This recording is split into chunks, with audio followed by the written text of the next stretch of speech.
Dis-moi, Lucie, qu'est-ce qui t'a amené à me proposer cette collaboration?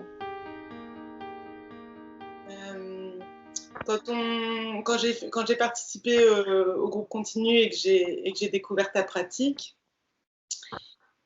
tout de suite j'ai senti comment c'était en lien et l'intérêt justement du mouvement dans la pratique open floor. Et en fait, j'ai senti que ce qu'on avait en commun, c'était cette présence, cette conscience du corps. En fait, pour moi, lier le toucher à la danse, c'est permettre aux personnes de se ressensibiliser, d'être en contact avec leurs sensations, pour pouvoir s'ouvrir et accéder à des ressources de mouvement qu'elles n'ont pas spontanément, auxquelles elles n'ont pas accès toutes seules. Qu'est-ce qui t'a amené à cette passion pour le contact, pour le toucher et qui t'a amené à te former en Art of Touch? Mmh. Euh, quand j'étais petite, j'étais ado, je massais tout le temps tout le monde. Et plusieurs fois, on m'a dit ah, tu devrais en faire ton métier. Mais dans ma tête, c'était pas un métier. En tout cas, j'ai toujours été dans cette conscience que pour moi, l'espace du non-verbal, toute la dimension corporelle, avait vraiment besoin de s'exprimer en tout cas. Et j'avais besoin de me rencontrer dans cet endroit-là. Donc ça a été à travers les chevaux. Voilà, je voulais faire de l'équithérapie.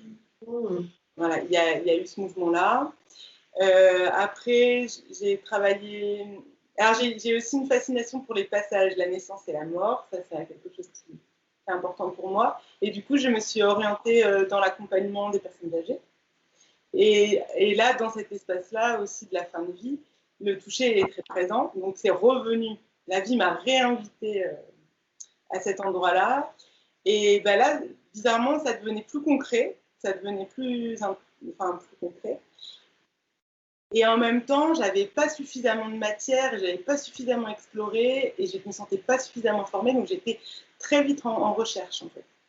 Je me souviens, j'ai pris mon premier bouquin de Gestalt, j'avais 18 ans, enfin, j'étais vraiment avide de me nourrir et de comprendre et voilà, de mettre du sens sur ce qui se passait pour moi. Et puis en parallèle, j'ai une famille, enfin j'ai des tantes et surtout une mère très, très engagée dans le développement personnel. Et du coup, j'ai été quand même initiée assez jeune à la méditation, vraiment l'énergie, enfin voilà, cette dimension énergétique et de reliance. Et donc, je savais qu'il y avait quelque chose d'autre. Je savais intimement que la formation professionnelle que j'avais eue n'était pas suffisante et suffisamment profonde pour pouvoir me permettre de faire mon métier sereinement, quoi. Donc, je rentrais toujours du travail vraiment prise dans les émotions des personnes que j'accompagnais, prise dans mes propres émotions, dans tout ce que ça venait évoquer à l'intérieur de moi.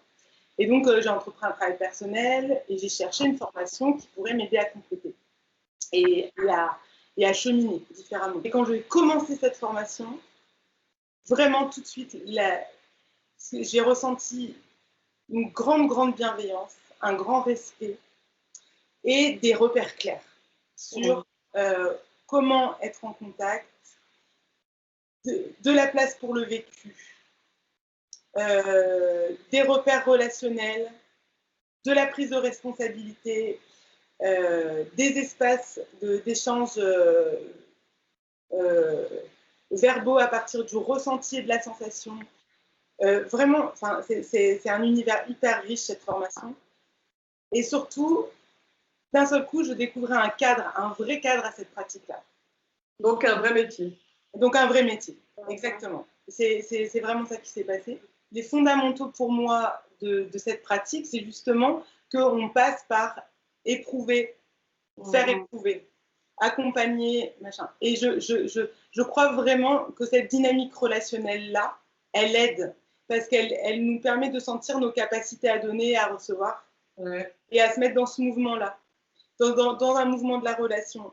Et il me semble que, quand même pas mal des problématiques, en tout cas que moi je rencontre en cabinet, mais dans la vie aussi, on est quand même en difficulté souvent au niveau relationnel, parce que c'est la dynamique dans laquelle on est des êtres humains sociaux, et on se met en lien par ce biais-là, par le biais de la relation.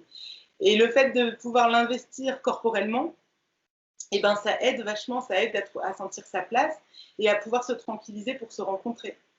Ouais. Donc là, dans la pratique avec la danse, et ben, du coup, le fait de pouvoir proposer des explorations adaptées à ce que tu veux proposer en danse, et ben, du coup, ça permet aux personnes de se situer, de ressentir, de se mettre en lien avec elles et avec les autres. Et du coup, c'est comme si on ensemence un peu le terreau de la danse, quoi. C'est vraiment cette impression-là que ça me fait. Ouais.